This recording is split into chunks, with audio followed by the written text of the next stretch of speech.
ಬೊಂಬಾಟ್ ಅಡುಗೆಗೆ ಸ್ವಾಗತ. ಇವತ್ತು ನಾವು ಮಾಡ್ತಾ ಇರೋದು egg chilli. Super crunchy, super yummy, super tasty, egglicious ಆಗಿರೋ ಅಂಥ ಒಂದು ಎಗ್ ಚಿಲ್ಲಿ.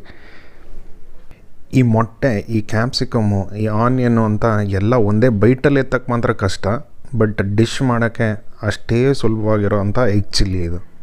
ತುಂಬ ಜನ ಇದು ಫಸ್ಟ್ ಡೀಪ್ ಫ್ರೈ ಮಾಡಿ ಆಮೇಲೆ ಮಾಡಬೇಕು ಅಂತ ಮಾಡೋಕ್ಕೆ ಹೋಗಲ್ಲ. ಇದು ಡೀಪ್ ಫ್ರೈ ಇಲ್ಲದೇ ಅಷ್ಟೇ ರುಚಿಕರವಾದ ಎಗ್ ಚಿಲ್ಲಿ ಮಾಡೋದು ಹೇಗೆ ಅಂತ ನೋಡೋಣ ಬನ್ನಿ. ಒಂದು ಪ್ಯಾನಲ್ಲಿ 1 ಟೀ ಸ್ಪೂನಷ್ಟು ಎಣ್ಣೆ ಹಾಕ್ಕೊಳ್ಳೋಣ.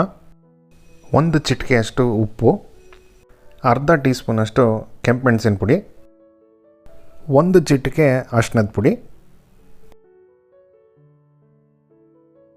ಖಾರದ ಪುಡಿ, ಅರಿಶಿಣದ ಪುಡಿ ಮತ್ತು ಉಪ್ಪನ್ನ ಚೆನ್ನಾಗಿ ಮಿಕ್ಸ್ ಮಾಡ್ಕೊಂಡು ಎಣ್ಣೆಯಲ್ಲಿ ಈ ಥರ ಅರ್ಧ ಮೊಟ್ಟೆನ ಕಟ್ ಮಾಡಿಕೊಂಡು ಇದನ್ನು ಫ್ರೈ ಮಾಡ್ಕೊಳ್ಳೋಣ. ಇಲ್ಲಿ ನಾನು 4 ಮೊಟ್ಟೆಯಷ್ಟು ತೊಗೊಂಡಿದ್ದೀನಿ. ಇದನ್ನು ಲೋ ಫ್ಲೇಮಲ್ಲಿ ಒಂದು ಸೈಡು 2ರಿಂದ 3 ನಿಮಿಷ ಫ್ರೈ ಮಾಡ್ಕೊಳ್ಳೋಣ. ಒಂದು ಸೈಡ್ ಆದಮೇಲೆ ಇನ್ನೊಂದು ಸೈಡ್ ಇದೇ ಥರ ತಿರುವಾಕಿ ಇದನ್ನು ಒಂದು 2ರಿಂದ 3 ನಿಮಿಷ ಫ್ರೈ ಮಾಡಿಕೊಂಡು ಸೈಡಲ್ಲಿ ಎತ್ತಿಟ್ಕೊಂಬಿಡೋಣ. ಇವಾಗ ಇನ್ನೊಂದು ಪ್ಯಾನಲ್ಲಿ 2 ಟೀ ಸ್ಪೂನಷ್ಟು ಎಣ್ಣೆ ತೊಗೊಳ್ಳೋಣ.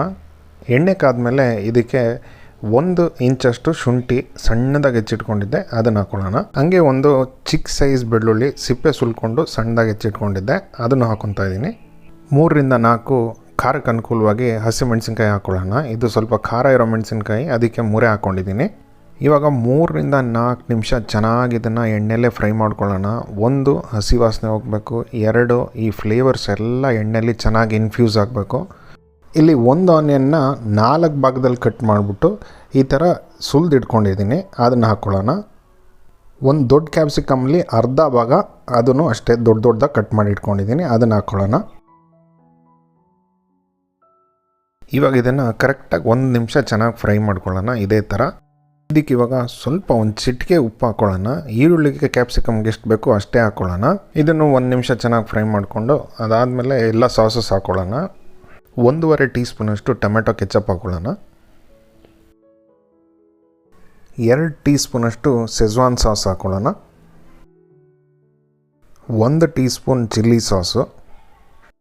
ಲೈಟ್ ಸೋಯಾ ಸಾಸ್ ಇದ್ದರೆ 1 ಟೀ ಸ್ಪೂನ್ ಹಾಕ್ಕೊಳ್ಳಿ. ಡಾರ್ಕ್ ಸೋಯಾ ಸಾಸ್ ಇದ್ದರೆ ಅರ್ಧ ಟೀ ಸ್ಪೂನಷ್ಟು ಹಾಕ್ಕೊಳ್ಳಿ. 1 ಟೀ ಸ್ಪೂನ್ ವಿನೆಗರ್. ಇದೆಲ್ಲ ಹಾಕ್ಕೊಂಡಾದ್ಮೇಲೆ 1ರಿಂದ 2 ನಿಮಿಷ ಮೀಡಿಯಮ್ ಟು ಹೈ ಫ್ಲೇಮಲ್ಲಿ ಚೆನ್ನಾಗಿ ಇದೇ ಥರ ಫ್ರೈ ಮಾಡ್ಕೊಳ್ತಾ ಇರೋಣ. 1 ಟೀ ಸ್ಪೂನಷ್ಟು ಕಾರ್ನ್ಫ್ಲವರ್ ತೊಗೊಳ್ಳೋಣ. ಅದಕ್ಕೆ ಅರ್ಧ ಕಪ್ಪಷ್ಟು ನೀರು ಹಾಕ್ಕೊಂಡು ಚೆನ್ನಾಗಿ ಮಿಕ್ಸ್ ಮಾಡಿಕೊಂಡು ಇದ್ರ ಜೊತೆ ಸೇರಿಸ್ಕೊಂಬಿಡೋಣ. ಹಾಕೋ ಉದ್ದೇಶ ಏನಂದರೆ ಈ ಗ್ರೇವಿ ಸ್ವಲ್ಪ ಗಟ್ಟಿಯಾಗಲಿ ಅಂತ. ನೀವು ಬೇಕಂದರೆ ತೆಳು ಗ್ರೇವಿ ಬೇಕಿದ್ದರೆ ಇನ್ನೂ ಸ್ವಲ್ಪ ನೀರು ಹಾಕ್ಕೊಂಡು ತೆಳುನೂ ಮಾಡ್ಕೋಬೋದು. ಇವಾಗ ಕಾರ್ನ್ಫ್ಲವರ್ ಮಿಶ್ರಣ ಹಾಕಿದ್ಮೇಲೆ ಇದನ್ನು ಏನು ಜಾಸ್ತಿ ಹೊತ್ತೇನು ಬೇಯಿಸ್ಕೊಳ್ಬೇಕು ಅಂತ ಏನಿಲ್ಲ. ಒಂದ್ಸಲಿ ಚೆನ್ನಾಗಿ ಮಿಕ್ಸ್ ಮಾಡ್ಕೊಳ್ಳೋಣ. ಈ ಥರ ಮಿಶ್ರಣ ಸ್ವಲ್ಪ ತೀರ ಗಟ್ಟಿ ಅನಿಸಿದ್ರೆ ಸ್ವಲ್ಪ ಎಕ್ಸ್ಟ್ರಾ ನೀರು ಹಾಕ್ಕೊಳ್ಳೋಣ. ಇದನ್ನು ಇವಾಗ ಚೆನ್ನಾಗಿ ಮಿಕ್ಸ್ ಮಾಡಿಕೊಂಡು ಇದಕ್ಕೆ ಲೈಟಾಗಿ ಗಾರ್ನಿಷಿಂಗೂ ಒಂದು 4 ಹಸಿಮೆಣಸಿನ್ಕಾಯಿ ಹಾಕ್ಕೊಳ್ಳೋಣ. ಜೊತೆಗೇ ಫ್ರೈ ಮಾಡಿ ಇಟ್ಕೊಂಡಂಥ ಮೊಟ್ಟೆಗಳ್ನೂ ಹಾಕ್ಕೊಂಬಿಡೋಣ. ಇದನ್ನೆಲ್ಲ ಚೆನ್ನಾಗಿ ಮಿಕ್ಸ್ ಮಾಡಿಕೊಂಡು ಮೇಲೆ ಸ್ವಲ್ಪ ಸ್ಪ್ರಿಂಗ್ ಆನಿಯನ್ಸು ಸಣ್ಣದಾಗಿ ಹೆಚ್ಚಿ ಹಾಕಿ, ಸ್ಪ್ರಿಂಗ್ ಆನಿಯನ್ಸ್ ಇರಲಿಲ್ಲ ಅಂದರೆ ನಮ್ಮ ನಾಟಿ ಸ್ಟೈಲ್ ಕೊತ್ತಂಬರಿ ಸ್ವಲ್ಪ ಹಾಕ್ಬಿಟ್ಟ ಅಂದರೆ ಕೋಲ್ಡಾಗೆ ಯಾವುದಾದ್ರೂ ಡ್ರಿಂಕ್ಸು, ಸ್ವಲ್ಪ ಹಾಟಾಗೆ ಈ ಥರ ಇರೋ ಸೈಡ್ಸು ನೆನೆಸ್ಕೊಳ್ಳೋಕ್ಕೆ ಎಷ್ಟು ಚೆನ್ನಾಗಿದೆ ಗೊತ್ತಾ. ನೀವು ಇದೇ ಥರ ಈ ಸ್ಪೈಸಿ ಆಗಿರೋ ಎಗ್ ಚಿಲ್ಲಿ ಟ್ರೈ ಮಾಡಿ ಅಂತ ಹೇಳ್ತಾ ಈ ವಿಡಿಯೋನ ಮುಗಿಸೋಣ. Until next time, Bombatt Aduge signing off. See you in another great video. Bye bye.